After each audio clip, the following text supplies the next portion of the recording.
My name is Tracy Ariel, and I am unapologetically Canadian. When I was a little kid, food was magic. I remember rushing to the fridge in order to feed the monster. And we called it monster dough. My mother got it. She would exchange it with friends in the neighborhood, and it was actually just sourdough, which is funny thinking about COVID and how many sourdough recipes there were and how much sourdough took on another life again.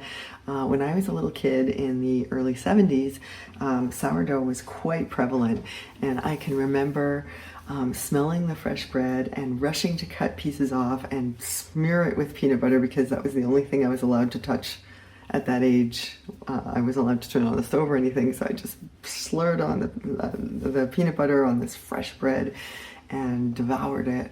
And oh my gosh, it tasted so good.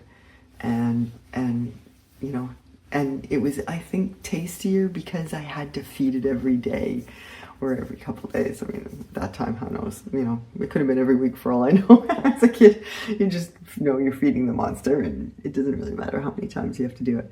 But it was super, super fun.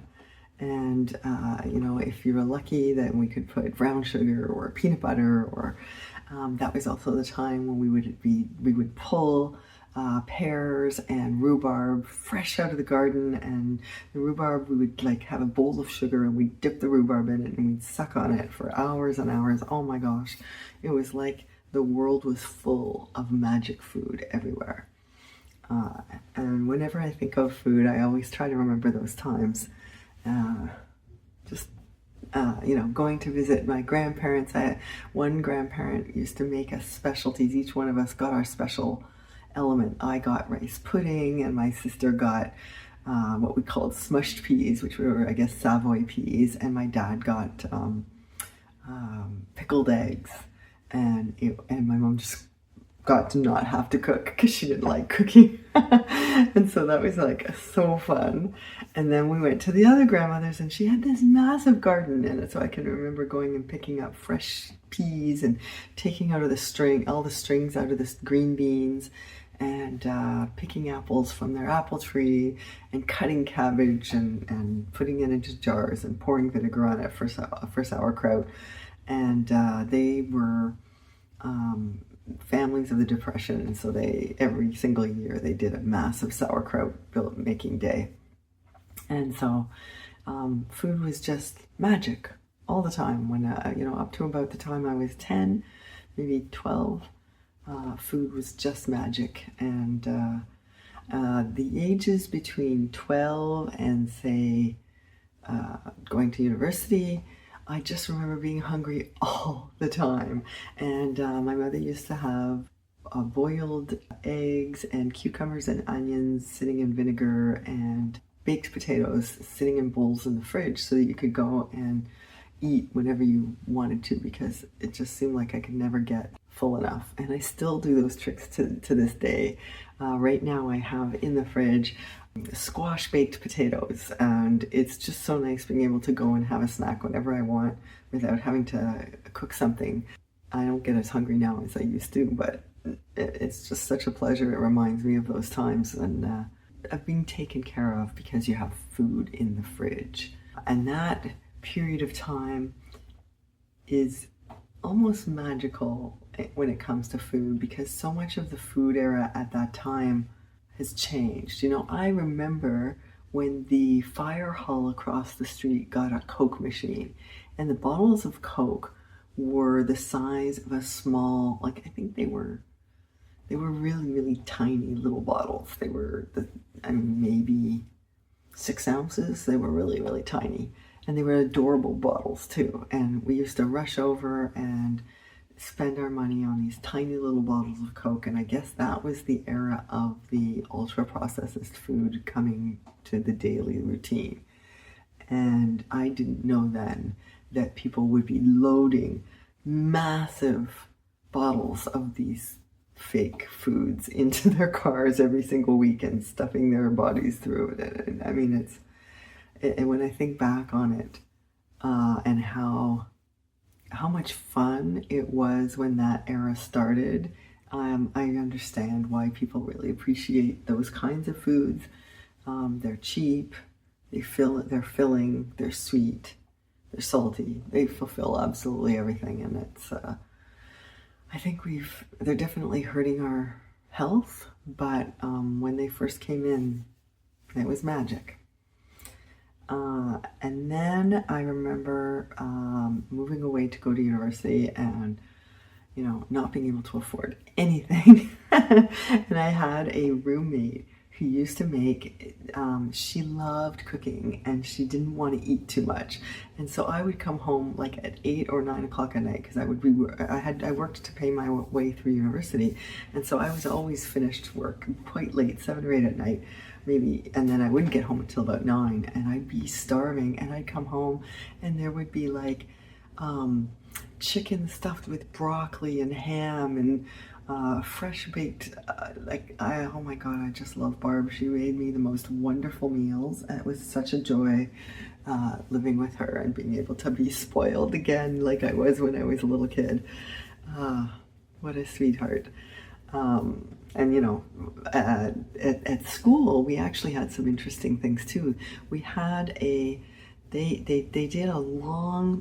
bought a massive submarine, but like about 4 times the size of the little single submarines, and then they would sell sandwiches that were full of cheese and vegetables, like 5 different layers of different kinds of vegetables, and then a layer of cheese at the bottom, and they would sell it for you could pay $1 per inch, and you could get this wonderful sandwich for really, really cheap in Center Spot. When I went back to the University of Western not that long ago, I was so dismayed to see that Center Spot tradition had been wiped out, and now it's been replaced with all of the chain restaurants, the Harveys and the Tim Hortons and all that kind of crap. Those sandwiches were heavenly, and I've tried to make them a few times. I never really got the knack to, I don't know who came up with them, but they were filling and delicious and cheap, and what I don't know who came up with them, but they definitely made my university days completely. I'm sure that I managed to get through them because of those $1 an inch sandwiches. Then I was living in Toronto, and this was the early career days. And actually, I like to think about books as sort of indicators of era. And at that time, the book that was, I think, the most compelling to me was Margaret Atwood's Edible Woman.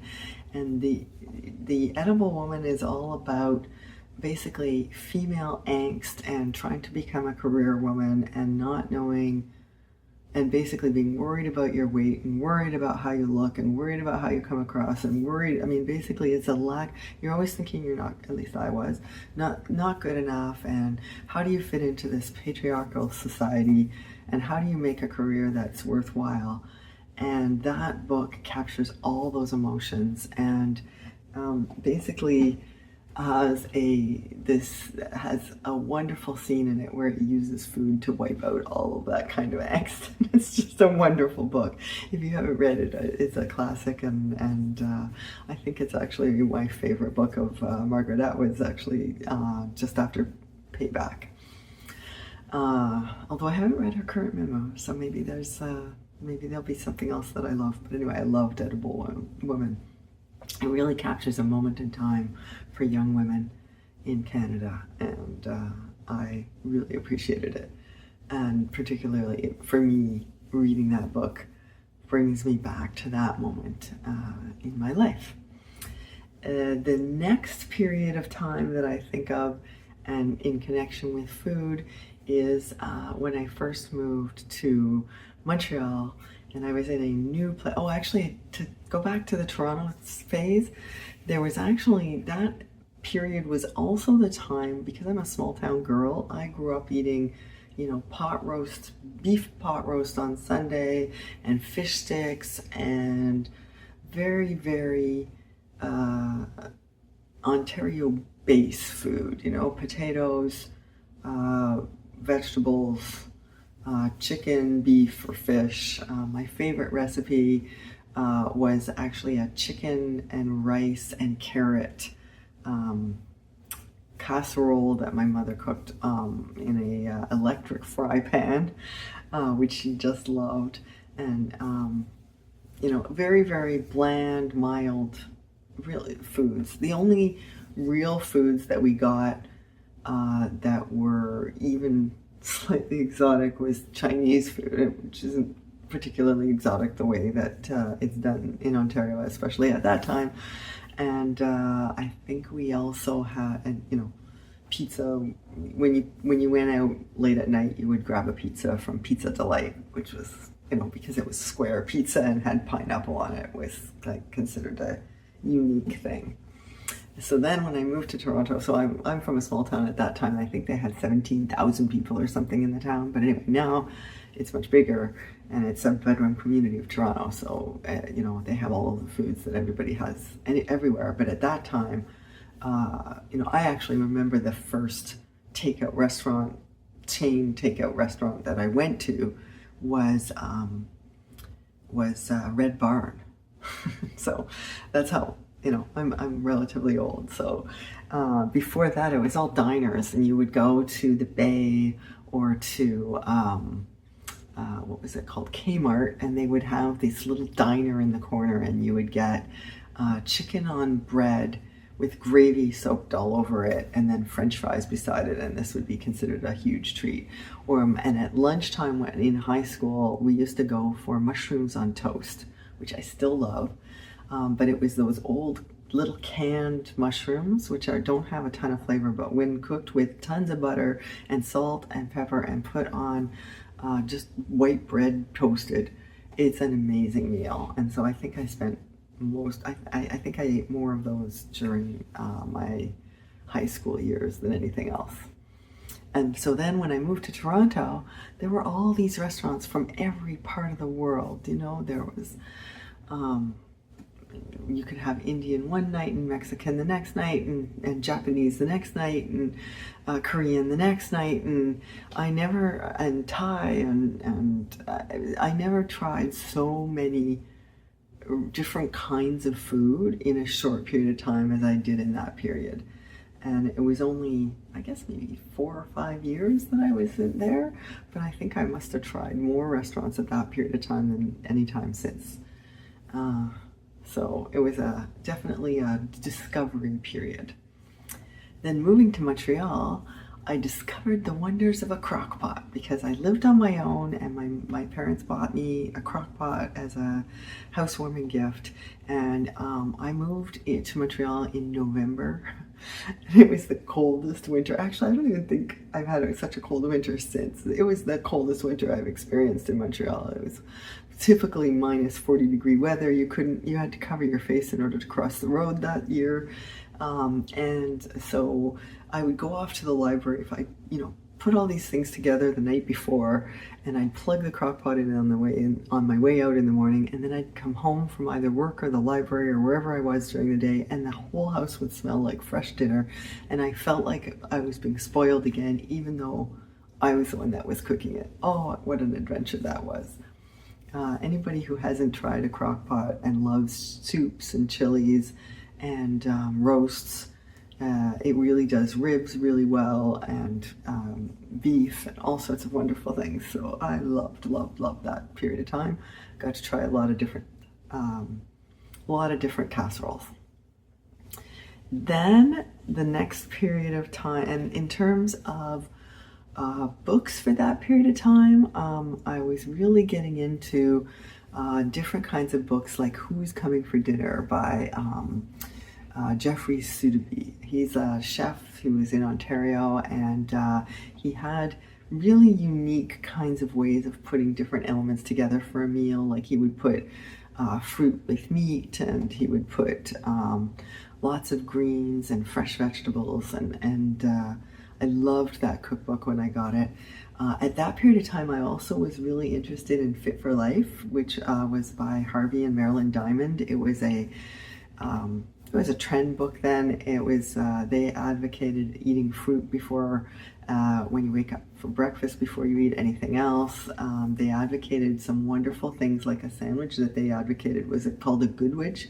And it was basically a pita with tons and tons of vegetables. And it was very much reminded me of those 1-inch sandwiches that I had in university. And it's the simplest sandwich ever. It's just a ton of vegetables all in a wrap or a pita.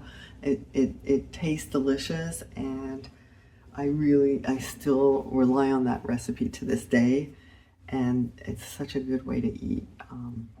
I just that was the book, I think, that was sort of episode.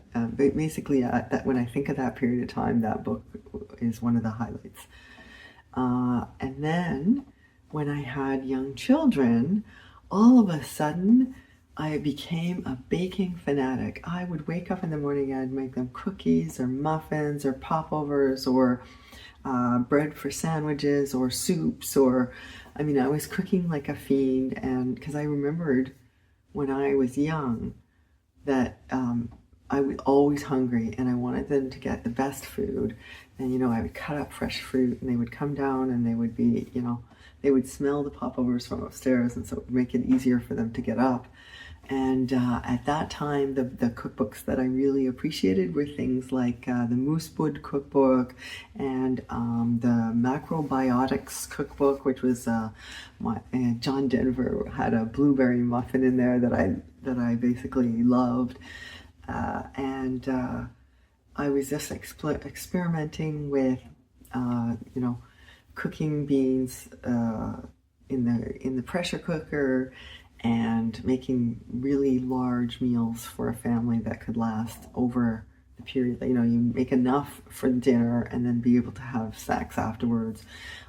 We also had things like grilled cheese with, you fry up onions, and you, not just grilled cheese, but apple and onions. Oh my gosh, that was a great sandwich. It's funny how so many of my favorite meals are sandwiches. Especially because that was also the period that I discovered that I actually have celiac disease and I can't eat gluten.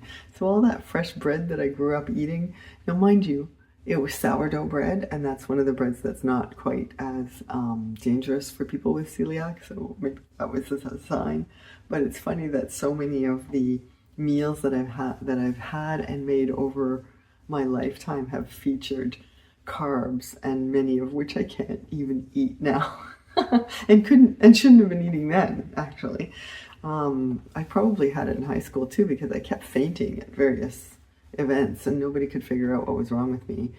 And I had migraines, and I had a lot of things that when I stopped eating gluten, I no longer have. So I suspect that I had celiac disease the whole time, but just no one ever found it. So that was anyway, it was an interesting discovery. When you have celiac disease, when I was first diagnosed, the labeling did not include wheat or gluten or barley. You could put the companies would actually hide what was in it, and they often put wheat as a filler. So I would have to go shopping with a 50-page guide to all of the additives that actually contained gluten and that I have to avoid. So I had to read every single label and compare it with the book to see, and then I would basically find foods that I could eat and then just buy those. But oh my gosh, grocery shopping was such a nightmare at that period of time. And at that period of time too, I was starting in journalism, and I remember bringing to a conference a story about the challenges of feeding my kids and talking about food, and the journalists that were judging all of the people's, they hated my story. They were not interested.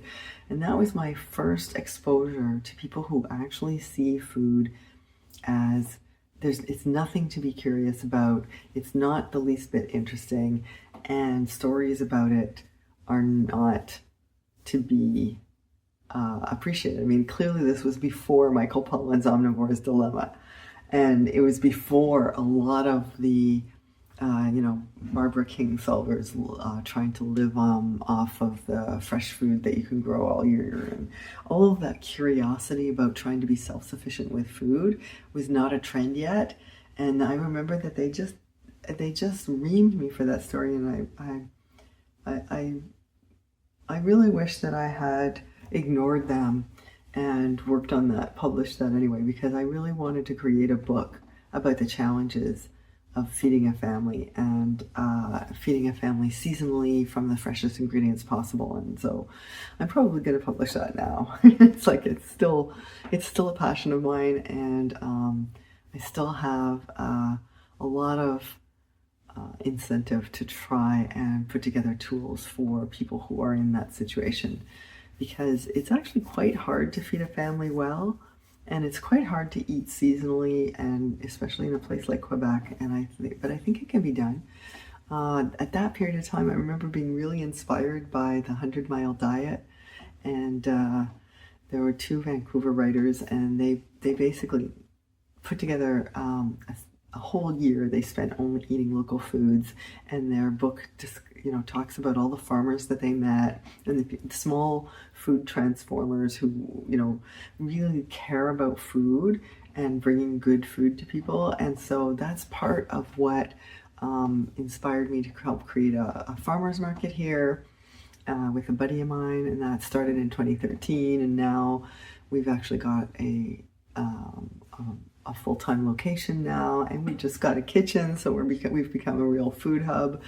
And so in many ways, food has become my career. I mean, that particular co-op helped create Grand Potager, which is like an urban agriculture resource center that's in the local municipal greenhouses, which were just full of blue boxes before that.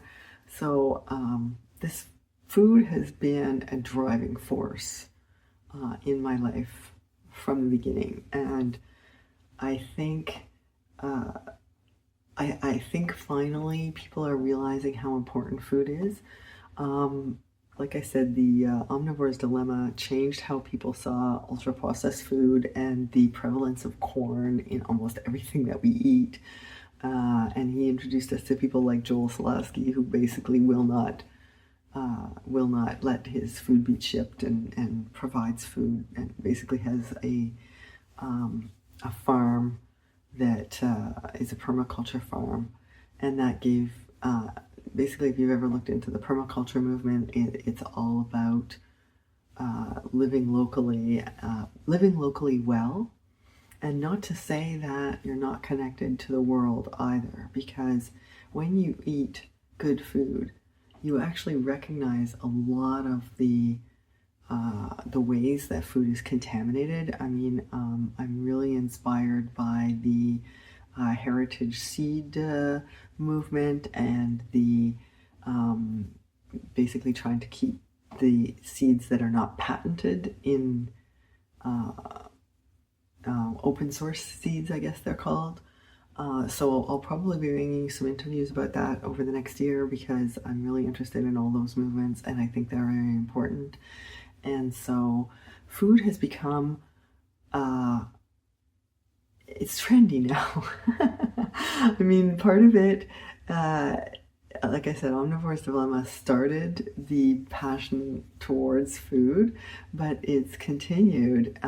Guns, Germs, and Steel is there. So that period of young children and trying to cook for a family, I think, was probably the hardest stage. And when it came to food, trying to prepare food for an entire family regularly every single week, multiple times for the week. At that time, I created a system where we planned the menu on Sundays for the entire week, and oh my God, that made such a difference. And then I did, which I think, actually I did something that I am so happy I did. It's probably the best parenting thing I ever did, which is I decided, both kids were teenagers, they both could cook. We started with pizza nights on Friday, and so they made their own pizzas, and then they got to the point where my daughter, when she was like 10, she would actually, cook bake cookies and cook dinner and everything for her brother. So both of them were very accomplished cooks, very young. But at about the time when, I don't know, maybe, well, anyway, when they were teenagers, I decided to divide the week up, and everybody would have to cook one of the suppers. And so that I was no longer required. And so there were 4 of us. So I would cook 2 suppers. Their dad would cook 2 suppers, and then each child would cook 1, and then we'd go out for dinner at a restaurant for the other one, or we'd cook together for the other one. And that meant for a couple of years, I don't even think it was that long, that period of time, but for a few years they actually got into the habit of cooking regularly. And I am so happy I gave them that. Both of them now are able to cook if they want to. And they've since actually become quite accomplished. They've looked up other kinds of recipes. They've become their own kinds of cooks. And I'm really, really happy that they left home with that skill intact. They also did their own laundry. And it was just something that I established when they were young enough to actually, be able to do it. And they loved eating, so of course they did it. And they would basically, on Sunday, we would plan the meals for the week, and then they would tell me what they would want so that I could make sure that we had the groceries in for them to actually cook that item. And then in the summertime, because we started this farmer's market, we would get a basket of fresh vegetables every single week. And invariably, there was a vegetable that none of us knew how to cook or what it even was sometimes. In every basket. I remember when we started getting daikon radishes, and now I think, well, why the heck didn't I know what a daikon radish was? We've never seen this thing before, and you don't know what to do with it. And so we learned how to make salads with that, and we learned how to, I know that one time my daughter took a summer camp where she learned how to make different kinds of cold foods, and she made rice noodles and then made salads out of them, and there were a ton of things that she learned at that particular camp that was helpful for all of us, that we all got to learn. So that was a very big adventure as well. And at that time, of course, that's when I discovered that I have celiac disease, and so we had to take gluten out, which means that a lot of the carbohydrates that we originally had relied on had to be taken out of our diet, and we had to learn to cook everything else. And that was a good stage in terms of making food, basically taking carbs out of the center of food. And I'm sure that actually helped our metabolic health quite a lot. I've since been learning a lot about the ketone diet and fasting and feasting.